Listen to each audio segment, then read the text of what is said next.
साथ ही हमारे भाई, हमारी बहनगण, आप सबों को सबसे पहले हम लोग अपने पूरे संगठन के माध्यम से अभिनंदन करते हैं, आभार करते हैं और आपका धन्यवाद करते हैं कि आज चुनाव में जो भी परिणाम हमें हासिल हुए उनमें कहीं ना कहीं आप सबों का बहुत योगदान रहा। आप सबों ने हम जैसे नौयुवाओं को अपने चैनल में स्थान दिया, हमारे विचारों को गांव-गांव तक लेकर जाने का प्रयास किया। इसके लिए आप सबों का हम लोग तहे दिल से आभार प्रकट करते हैं, अभिनंदन करते हैं। और साथ ही साथ आज ही हमारे 18 जून है, यानी एक साल पहले ही हम लोगों ने राजनीतिक इलेक्ट्रल पॉलिटिक्स में कदम रखने का घोषणा किए थे, फैसला किए थे बलियापुर की मिट्टी से। तो आज साल भर हुए, उसको भी लेकर हम लोग शुभकामनाएं सबों को। और साथ ही साथ झारखंड के तमाम मतदाताओं को आभार करते हैं जिन्होंने हमें पहले चुनाव में फर्स्ट अटेम्प्ट में एज ए हमारे सभी प्रत्याशी निर्दलीय लड़े और उनको लगभग 8.5 लाख के आसपास मत प्राप्त हुए। इसके लिए पूरे झारखंड के जनमानस का आभार व्यक्त करते हैं। और साथ ही साथ हम गिरिडीह से उन तमाम पोस्टल बैलेट के माध्यम से मत देने वाले तमाम मतगणना कर्मियों का आभार प्रकट करते हैं, क्योंकि वहाँ मैक्सिमम जो होते हैं वो मैक्सिमम ही सबके सब एजुकेटेड लोग होते हैं, सब सरकारी नौकरी, अर्ध सरकारी नौकरी को करने वाले लोग होते हैं। और उन्होंने सबसे ज्यादा मत मेरे पक्ष में किया है, लगभग 5000 मत मुझे मिले 10,000 में। तो तमाम मतगणना कर्मी जिन्होंने मतदान किया है उनका एक बार पुनः विशेष आभार, और बाकी इस राज्य की जनता का बहुत बहुत आभार जिनके माध्यम से आज हमें एक हौसला मिला है, एक नई ऊर्जा मिली है। और साथ ही साथ हम लोग आशा करते हैं, उम्मीद करते हैं कि जिस उम्मीद के साथ राज्य के जनमानस, राज्य की जनता हम लोग पर आस जता रही है, उस पर हम लोग खरा उतरने के लिए आगामी विधानसभा के चुनाव में मजबूती के साथ शिरकत करेंगे। और साथ ही साथ केंद्र में जो नई सरकार बनकर आई है उनको हम बधाई देंगे, उनको शुभकामनाएं देंगे और उनसे अपेक्षा रखेंगे कि सबसे पहले जो नीट का मामला सामने आया है, जिसको लेकर काफी चर्चाएं हो रही है, पूरे देश में माहौल गर्म है, इस नीट में जो समस्याएं आई इनका समाधान किया जाए। क्योंकि आज लाखों करोड़ों युवाओं का भविष्य इन परीक्षाओं में तय होता है, इन परीक्षाओं के माध्यम से अपने भविष्य को तय करते हैं। तो जो नई सरकार देश में बनकर आई है उनसे मेरी अपील होगी झारखंड के तमाम मीडिया हाउस के माध्यम से कि इस समस्या का निदान हो।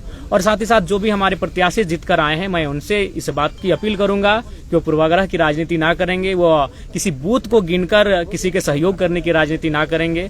मैं उनसे ऐसी अपेक्षाएं रखता हूं और इन्हीं शुभकामनाओं के साथ मैं झारखंड के आने वाले विधानसभा चुनाव के लिए तमाम राज्यवासियों को संदेश देना चाहता हूं कि इस बार ऐसे युवाओं का चयन करें जो राज्य के हित के साथ लड़ाई जो चली आ रही है उसको विराम लगाते हुए एक बेहतर नीति बनाई जा सके। आपकी सवाल। तो आप लोग विधानसभा में क्या रणनीति है आप लोग चुनाव लड़ने का? देखिए, विधानसभा के चुनाव हम लोग प्रयास करेंगे कि बहुमत की सीटों पे लड़े। यानी मान के चलिए हम लोग 8 लोकसभा की सीटों पे चुनाव लड़े थे, तो 8 6 48, शायद चतरा और हजारीबाग में 5-5, यानी 46 सीटें तो हमारे अंडर आ ही रही हैं। तो उन 46 सीटों पे तो लड़ना ही है। उसके बाद हम लोग जमशेदपुर में प्रत्याशी नहीं दिए थे, खूंटी पे नहीं दिए थे, गोड्डा में नहीं दिए थे। तो हमें लगता है इन 3 लोकसभा में हम लोग जाएंगे, वहाँ हमारे वोटर्स हैं, वहाँ हमारे कार्यकर्ता हैं। तो हमें लगता है कि 55 के आसपास विधानसभा सीटों पर हम लोग चुनाव लड़ते हुए दिखेंगे।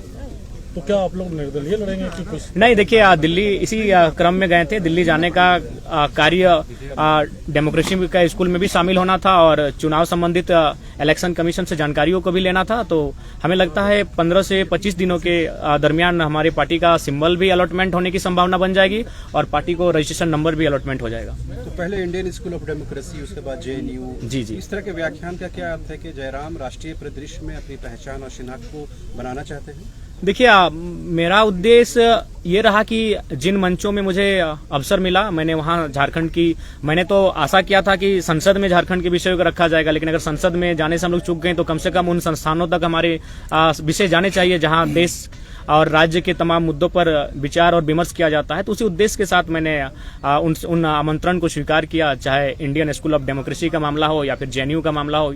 और साथ ही हम लोग वहाँ एग्रीकल्चर यूनिवर्सिटी भी गए थे, वहाँ के भी तमाम रिसर्च स्कॉलर से मिले जहाँ झारखंड के भी युवा हैं। तो वहाँ जाने का उद्देश्य यही था कि हम झारखंड के विषयों को उनसे साझा कर सकें और उन विषयों पर निदान कैसे हो, आने वाले विधानसभा चुनाव में हमारी स्टडी क्या हो, उन विषयों पर बात करने के लिए। विधानसभा चुनाव आप लड़ने जा रहे हैं, तो आपका मुद्दा फिर क्या होगा? देखिए, विधानसभा का चुनाव राज्य के मुद्दों पर आएंगे। राज्य का सबसे ज्वलंत मुद्दा अभी छात्रों की निराशा है और छात्रों की जो हताशा है वो हमारा एक महत्वपूर्ण मुद्दा रहेगा। हम लोग सरकार में आते हैं तो सबसे पहला हमारा प्राथमिकता जो रहेगा कि इस राज्य में नियमित परीक्षाएं होंगी और फ्री एंड फेयर एग्जाम लिए जाएंगे। अगर उसमें किसी प्रकार की गड़बड़ी होगी तो उसमें उच्च से उच्च पदाधिकारी क्यों ना है, उन्हें बिल्कुल बर्खास्त किया जाएगा। उनके साथ किसी प्रकार की कोताही नहीं बरती जाएगी। जयराम, आप पहली बार लड़े चुनाव, 8 लाख से ज्यादा वोट आपके उम्मीदवारों को मिला है। आजसू पार्टी जो है वो अब एक तरह से अगले विधानसभा चुनाव तक का जो है रोड मैप उन्होंने जारी किया और उन्हीं इलाकों को वो फोकस कर रहे हैं जिन इलाकों में आपकी अच्छी खासी पैठ रही, वोट आपको मिला है। तो आप कैसे देखते हैं, आपके लिए क्या आजसू आज की तारीख में चुनौती है, या है तो फिर कैसे निपटेंगे उससे? देखिए, मेरे लिए कोई एक विशेष दल हमारी चुनौती नहीं है, क्योंकि मैंने वहां से वोट लाए जहां से आजसू के अलावा बाकी पार्टियां थे। जैसे मैंने बेरमो से 53,000 वोट गेन किया, वो कांग्रेस की सीट है, पारंपरिक सीट है कांग्रेस की। मैंने टुंडी से भी 60,000 वोट लाए, वो झारखंड मुक्ति मोर्चा की सीट है। मैंने डुमरी से 90,000 वोट लेकर आया हूँ, 90,000 मैंने, वो झारखंड मुक्ति मोर्चा की पारंपरिक सीट है। तो ऐसा नहीं है, किसी एक दल से हमारी लड़ाई नहीं है, हमारी लड़ाई एक विचारधारा की है। और ये जो फिलहाल जो पॉलिटिक्स कर रहे हैं उससे जनता कहीं ना कहीं कट रही है। हाँ, नो डाउट हमें समय लगेगा, लेकिन आने वाले दिनों में झारखंड के पॉलिटिक्स में हम लोग बेहतर स्थिति में होंगे और एक बेहतर क्षेत्रीय पार्टी के रूप में होंगे। अकेले लड़ेंगे आप? जी, फिलहाल हम लोग विधानसभा का चुनाव अकेले लड़ेंगे। जयराम जी, ये देखा गया चुनाव में कि केवल एक जाति विशेष का। दादा, अब हम आपसे करवत प्रार्थना करना चाहेंगे, आप सभी लोग इंटेलेक्चुअल लोग हैं, एकेडमिक लोग हैं, मीडिया हाउस के लोग, अब इस सवाल से हमें बचने दिया जाए, इस सवाल से हमें रहम किया जाए। 3.5 लाख एक जाति के वोट नहीं है।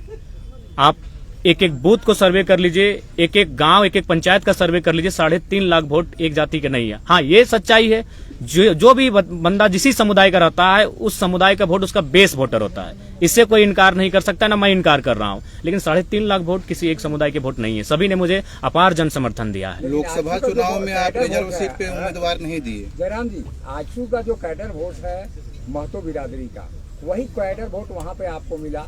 और जो जेएमएम का कैडर वोट है तो चाची के इलाके में जो महतो वोट है वहाँ आपको मिला। देखिए, एक जरीडी प्रखंड आता है, इलाके में ही आपको समर्थन मिला। नहीं, आप भूल कर रहे हैं। जरीडी प्रखंड आता है, जरीडी प्रखंड में एक ही महतो गांव है, वहां से मैंने 17,000 वोट गेन किया है। तो मुझे लगता है आप लोग थोड़ा सा भूल कर रहे हैं। आप लोग को और ग्राउंड में जाकर सर्वे करने की आवश्यकता है, क्योंकि आप लोग उन्हीं बातों को सुनते हैं जो मीडिया में बाकी दलों के नेता कहते हुए दिखते हैं। आप जनता के बीच जाइए और जनता के बीच जानने का प्रयास कीजिए कि आज हमारा रोल क्या है। आप चले जाइए बेहराकुदर, वो एक राजपूत समाज का गांव है, वहां मुझे अच्छा वोट मिला। आप चले जाइए चौबेडी, वो ब्राह्मण का गांव है, मुझे वहां से अच्छा वोट मिला। तो मैं किन किन समुदाय को गिनाऊं बताइए? हर एक समुदाय ने मुझे अच्छा मत दिया है। तो इसीलिए कृपया अब कम से कम 2 साल बाद मैं आपसे आग्रह करता हूं कि इस विषय को विराम दीजिए एक जाति का लेकर। आज हम लोग जिन विषयों पे बात कर रहे हैं, ये विषय तो देश स्तर के विषय हैं, ये विषय राज्य स्तर के हैं, और वो नेता हमारे वहाँ चुप रहते हैं। तो मैं जिन विषयों पर लड़ाई लड़ रहा हूँ, जिन विषयों पर मैं रिजल्ट हासिल कर रहा हूँ, ये पूरे राज्य के विषय हैं। रिजर्व सीट पे आप लोकसभा चुनाव नहीं लड़े? नहीं दादा, लड़े 2 रिजर्व सीटों पे हम लोग चुनाव लड़े। सिंहभूम में हम लोग हो समुदाय के साथ गए, दुमका में हम लोग संथाल समुदाय के साथ गए, और सिंहभूम के हमारे प्रत्याशी लगभग 50,000 वोट लेके आए, 44 के 45,000 वोट था। जहाँ जेएमएम का उम्मीदवार था? नहीं, ऐसा कुछ नहीं है, ऐसा कोई प्लानिंग नहीं है। हम लोग ये देखें कि हम लोग वोटर्स कहाँ हैं, कहाँ हमारे केडर हैं, जहाँ चुनाव में काम हो सकता है। गोड्डा में भी हमारे थे, लेकिन वहां तक हम लोग पहुंच नहीं पाए, प्रत्याशी नहीं मिल पाया। तो ऐसा नहीं है। हम लोकसभा चुनाव में आप सामान्य वर्ग के कैंडिडेट्स को बहुत न के बराबर उतारे।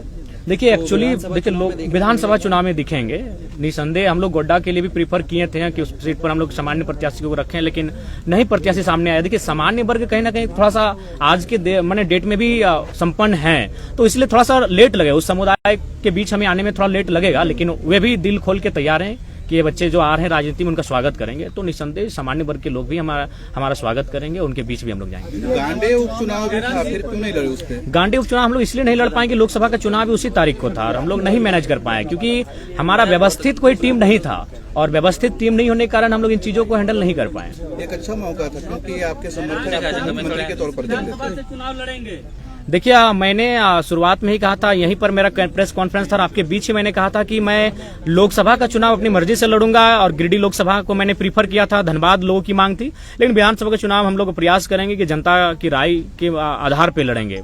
तो फिलहाल तय नहीं हो पाया, लेकिन उम्मीद है कि यह बहुत जल्द तय हो जाएगा कि विधानसभा का चुनाव हम कहां से लड़ें। जयराम जी, युवाओं को काफी अपेक्षा आपसे उम्मीद है, और वो लोग शिक्षा को लेकर, जैसे पेपर लीक हो रहा है उसको लेकर आपसे काफी उम्मीद रखते हैं, और चूंकि आप चुनाव लड़ चुके हैं तो आगे की क्या रणनीति होगी आपको? देखिए, 2018-21 का डिग्री अभी तक नियुक्ति नहीं किया गया।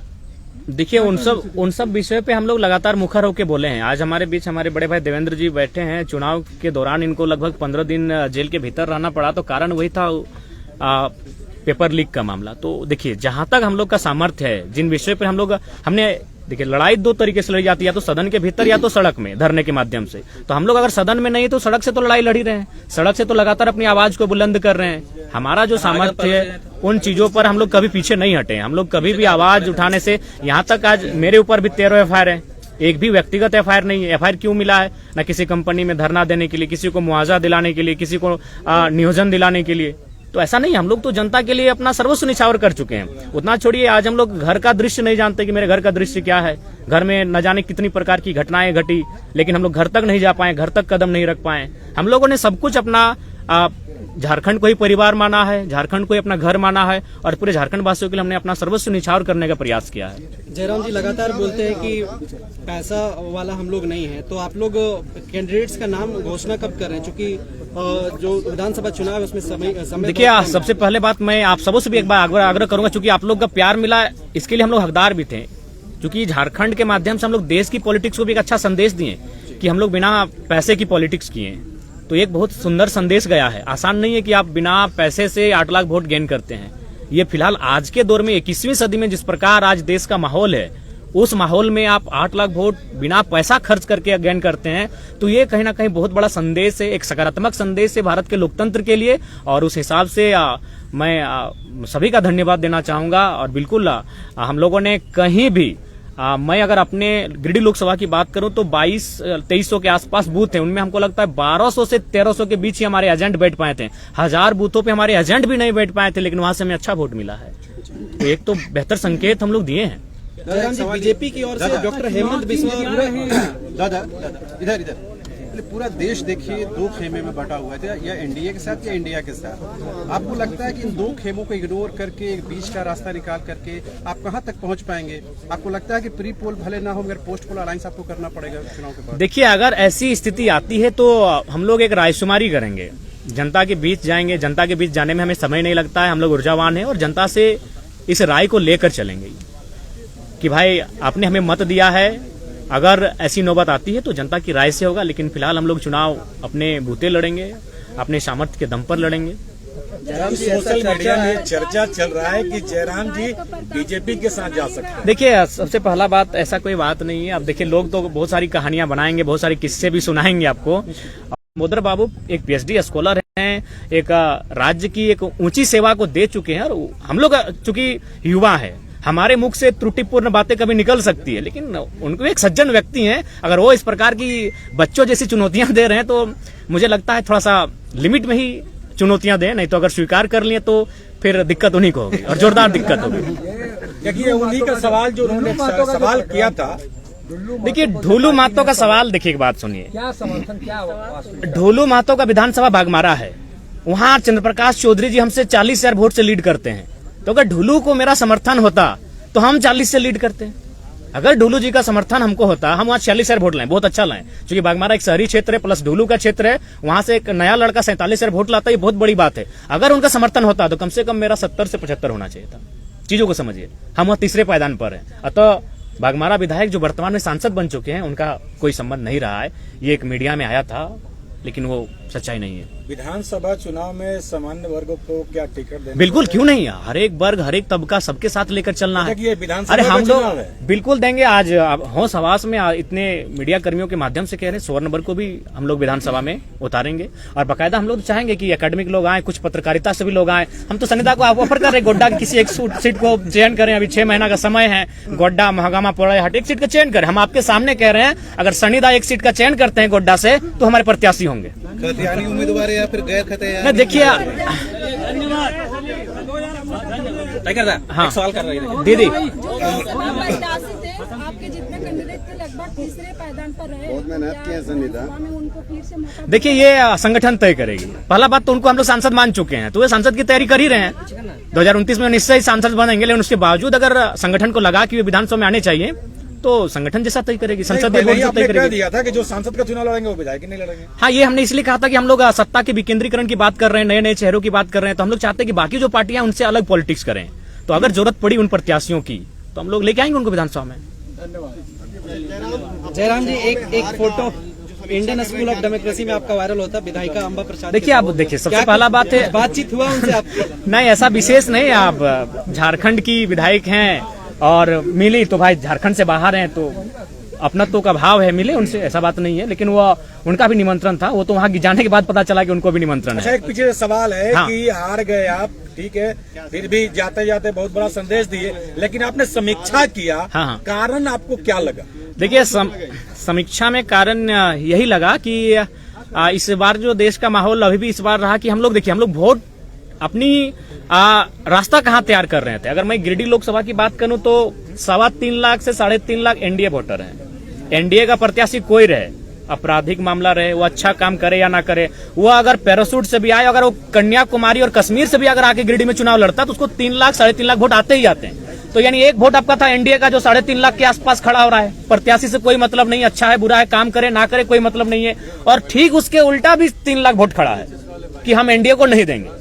तो उन 3-3 लाख वोटों के बीच अगर जयराम महतो 3.5 लाख वोट कर ले आता है तो बहुत बड़ा कलेजा, जिगर और बहादुरी का काम है।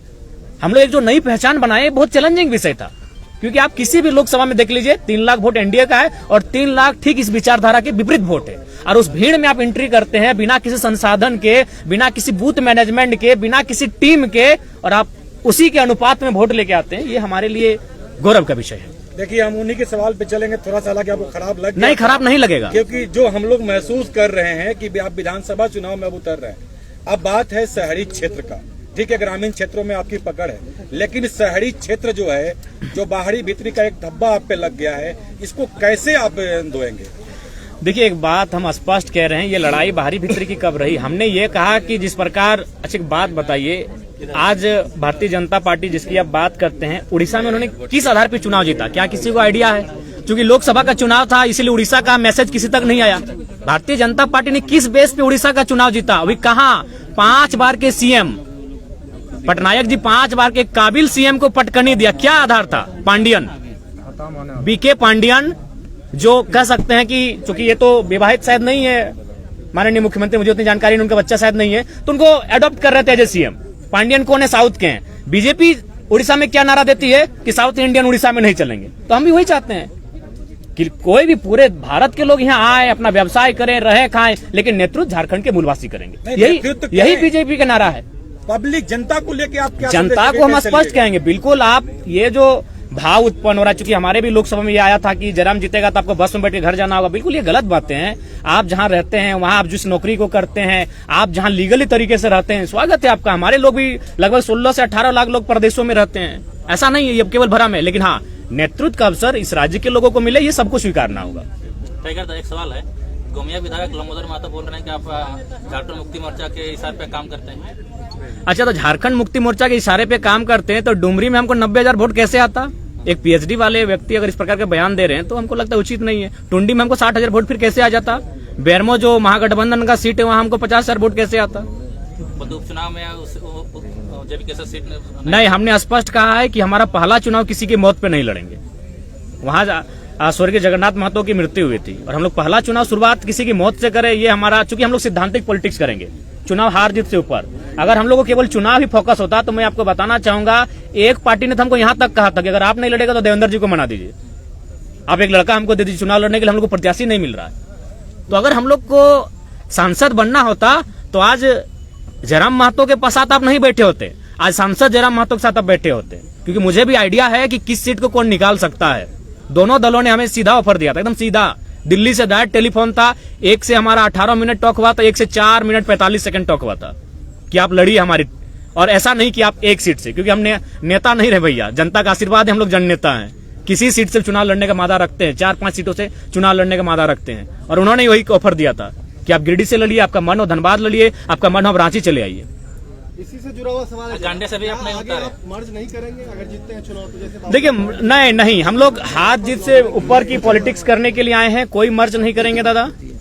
पोस्ट अलायंस पर जनता के राय के बाद हम लोग सोचेंगे, लेकिन मर्ज कहीं नहीं होगा, क्योंकि हम लोग एक ऐसी पॉलिटिक्स कर रहे हैं कि जहां हम लोग रुकेंगे आने वाली पीढ़ी वहां से स्टार्ट करेगी। देखिए, पहले बात, अभी गिरिडीह अभी भी आप जाके देखिए, आप देवेंद्र दा का जहां कैंपेन वहां जाके देखिए, आज भी लोग अपने घरों में चावल इकट्ठा करके रखे हैं, आज भी लोग अपने घरों में आलू और प्याज इकट्ठा करके रखे हैं। उस विश्वास का कत्ल नहीं होगा दादा। चुनाव हार जाएंगे, क्या होगा? यहाँ जीने के लिए कोई थोड़ी आया है, लेकिन उन भरोसे के साथ उन भरोसे का कत्ल नहीं किया जाएगा। हम लोग सैद्धांतिक पॉलिटिक्स करने आए हैं। बोले तो अगर हमको अपनी महत्वाकांक्षा होती, हम संसद में होते। आज हम संसद में होते। जब 3.5 लाख वोट हम अकेले ला सकते हैं, अपने दम पर ला सकते हैं, तो दोनों पार्टियां हमें टिकट कर रही थी। आराम से एनडीए और यूपीए को चयन करते किसी सीट से और निकल जाते। संसद भवन में कमरा भी मिल जाता और झारखंड की समस्याओं को उस पार्टी से रख देते। लेकिन उस भरोसे का क्या होगा जो 85 साल की बूढ़ी महिलाएं आज खाना नहीं खा पा रही हैं। हम कई बार उनसे मिलने गए कि अभी चुनाव बहुत है, हम लोग अभी 29 साल के आगे भी चुनाव लड़ेंगे। रो रही हैं, 5-6 साल की बच्चियां रो रही हैं कि नहीं कैसे हार गए टाइगर। तो उस भरोसे को हम लोग कहीं ना कहीं दरकिनार नहीं कर सकते हैं। दुनिया चौधरी को मंत्रिमंडल में जगह नहीं मिला, उसका फैक्टर जयराम महतो को बता रहे हैं। देखिए, उसका फैक्टर वो स्वयं है। इसलिए स्वयं है कि उन्होंने कभी नहीं कहा कि हम लोग उनका मुद्दा क्या होगा। उन्होंने एक ही चीज कहा कि जयराम से ऊपर है राम। और स्वाभाविक है, हम लोग इंसान है, राम जी हमसे ऊपर हैं। लेकिन क्या भगवान राम के नाम पर चुनाव लड़ना चाहिए? मुद्दे हैं लड़ने के लिए, आप उन मुद्दों पे लड़िए। अब तो मैंने राम को अल्लाह को दूर रखी राजनीति से। कब तक इस देश की राजनीति को यूं ही मतलब धार्मिक उन्माद में लोग रखेंगे? हम चाहते हैं कि पढ़े लिखे नौजवान जब आ रहे हैं राजनीति में तो कम से कम राजनीति को शुद्ध रखें। इनमें उनका स्वयं दोष है। अगर उनकी स्ट्रेटजी होती, अगर वो गांव जाते हैं तो जयराम आते हैं क्यों रणभूमि में? अगर आज माननीय सांसद महोदय गांव जाते हैं, लोगों के बीच बैठते हैं, तो जयराम महतो क्यों आते हैं? एक 29 साल का लड़का जिसका अभी तक आज 1 साल हम लोग का पूरा हो रहा है, पार्टी का मैंने निर्माण किया हुआ, 1 साल में यहाँ तक कैसे आता मैडम बताइए? कहीं ना कहीं उनकी खामियां हैं, उनको बोलिए। और साथ ही साथ सबको संदेश देंगे कि आपका जो पॉलिटिक्स करने का तरीका है उसको भी बदलिए। आप जनता से कटे हैं, आप में और जनता में अंतर है। आपका महल 18वें तल्ला पर है और जनता आज झुग्गी झोपड़ी में रहती है। आप जनता से कटे हुए लोग हैं, आप जनता के लिए काम नहीं कर रहे हैं। जो भी कर रहे हैं अपने परिवार को भरने काम कर रहे हैं। और महोदय सांसद से कहिएगा कि आप तो रामगढ़ के हैं, आप सुन रहे हैं लइयों में जमीन खरीद ली है। सॉरी, वीडियो देखा, उसमें बोल रहे थे कि ये उम्मीद नहीं था कि 3.5 लाख वोट लेकर आएंगे जयराम महतो। हम राहुल गांधी जी से बात करेंगे और उनको कांग्रेस में लेकर आएंगे और तमाम तरह की बातें जो आपको लेकर कहते हैं, इस पे क्या कहना चाहिएगा? देखिए, हमको तो डाउट है कि उनका राहुल गांधी से बात होता भी है कि नहीं। तो सबसे पहले देखिए, ठीक है, सुनने में आ रहा है कि इरफान दा मंत्रिमंडल संभालने जा रहे हैं, तो पहले उनको बधाई देते हैं और उनको कहेंगे कि थोड़ा सा अब ये जो कॉमेडी वाला बात करते हैं ना, देखिए इरफान दा नो डाउट उनको लोग इसीलिए फॉलो करके रखे हैं कि दिन भर का तनाव को मुक्त करें उनको सुन के। तो उनको बोलेंगे थोड़ा आप सीरियस पर्सन बनिए। अगर आप मंत्रिमंडल में जाने वाले हैं आलम के स्थान पर, तो आपका विषय क्या होगा? अगर आपको नहीं मालूम है तो मैं आपको विषय देता हूं। आपका सबसे पहला विषय होगा कि जामताड़ा को साइबर क्राइम के धब्बे से मुक्त कराइए। सबसे बड़ा विषय आपका होगा। आपका दूसरा विषय होगा कि जामताड़ा की स्थिति देखिएगा, जामताड़ा के 95% जो पेशेंट होते हैं वो धनबाद आते हैं इलाज करने के लिए, और आप बतौलेबाजी करते हैं। आप रणधीर सिंह के साथ बतौलेबाजी करते हैं, तो कभी भानु प्रताप शाही से, तो कभी निशिकांत दुबे से। ठीक है, कटाक्ष कीजिए, लेकिन जो जेन्युइन समस्या है, जो गंभीर समस्या, उन पे बात कीजिए, उन पे काम कीजिए, उन पे रोड मैप तैयार कीजिए। तो उनको हमारा ये संदेश रहेगा। अरे ठीक है, पहले आपका ट्यून का सीट संकट में है, वो हमारे साथ आए। जयराम दा, इरफान दा तो यहाँ तक, इरफान अंसारी जी तो यहाँ तक बोल दिए कि आपकी दूसरी शादी हो गई है कहीं पे चुपके से। देखिए, आप वो बोले थे मेरे वीडियो में, इसलिए मैंने आपसे पूछ दिया। नहीं, ऐसा है, ये सब निराधार बातें हैं। शादी करके आपको लगता है कि कोई मतलब छुप के रह सकता है? ये आसान बात नहीं है। ऊपर से हम लोग को 1 साल पॉलिटिक्स हुआ है भैया। इससे पहले मेरा पास्ट है, आपको मैं बताना चाहूंगा। एक प्रत्याशी जो संसद के चुनाव में लड़ रहे थे, उनकी एक टीम गई स्पेशल मेरे तुपचाची प्रखंड में, और तुपचाची प्रखंड से लगभग 150 नौजवान जिनकी उम्र थी 25 से 30 साल, उनको इकट्ठा किया, जो मेरे साथ खेलते कूदते थे, और उनसे यही सवाल किया कि यार कोई अफेयर का मैटर बताओ ना। तो उन लोगों ने एक ही चीज कहा कि उस लड़के को हम लोग बचपन से जानते हैं, उसको 2 ही जगह देखे हैं, एक अपने गांव से बस में बैठकर कॉलेज जाना, और दूसरा शाम को आके फुटबॉल खेलना। इसके अलावा उसको कहीं नहीं देखे। तो ये चीजें भ्रामक हैं, ऐसा कोई विषय नहीं है। और होगा तो छुप के क्यों करना यार, बताइए ना समर भैया। प्रेम, किसी ने प्रेम किया है तभी हम लोग का उत्पत्ति हुआ है। यहाँ जितने लोग बैठे हैं, जितने लोग खड़े हैं, अगर एक नर और नारी के बीच प्रेम हुआ है उनके मध्य, तभी हम लोग का सृजन हुआ है। तो प्रेम से मुकरना क्या, प्रेम से इनकार क्यों करना? प्रेम करने के लिए कोई मिले तो।